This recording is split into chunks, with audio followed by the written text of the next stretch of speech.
Well, it's been just over a week now since the Progressive Liberal Party's landslide victory at the polls. Shanique Miller takes a look tonight at some of the challenges of the campaign. Since last Monday's win at the polls, the PLP has been hit with a number of reasons on how they pulled it off. He says the PLP worked smarter and longer in the constituencies they sought to represent.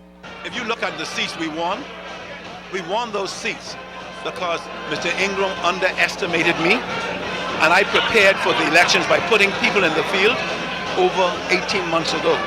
So my candidates had a distinct advantage over the F&M candidates. They were in the field, and even though adjustments were made to constituency, people got to know them, and people got to trust them because they had more time.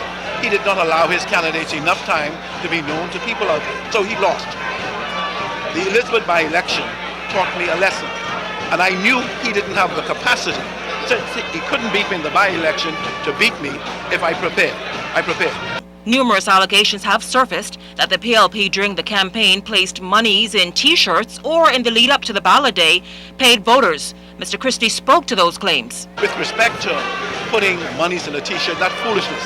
Multiply that amount by the amount of people who vote and to see what that will end up doing. That's a foolish assertion.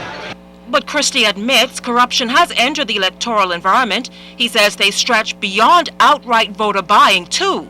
The Prime Minister says he plans on addressing it. Here's how. I propose to move legislation to eliminate all of these aspects that lead to corrupt practices. For example, I do not believe that a government ought to be allowed to give contracts out once the House is dissolved. And the only way I could further that belief is to pass legislation to restrict that and prohibit that. All of the law, there's something in the law called treaty. And when you're giving out jobs to people during an election campaign or giving out contracts to people, you're inducing them to vote for you in consideration of the favors you're doing for them.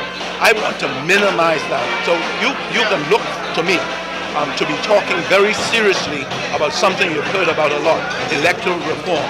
Shanique Miller, 7S News.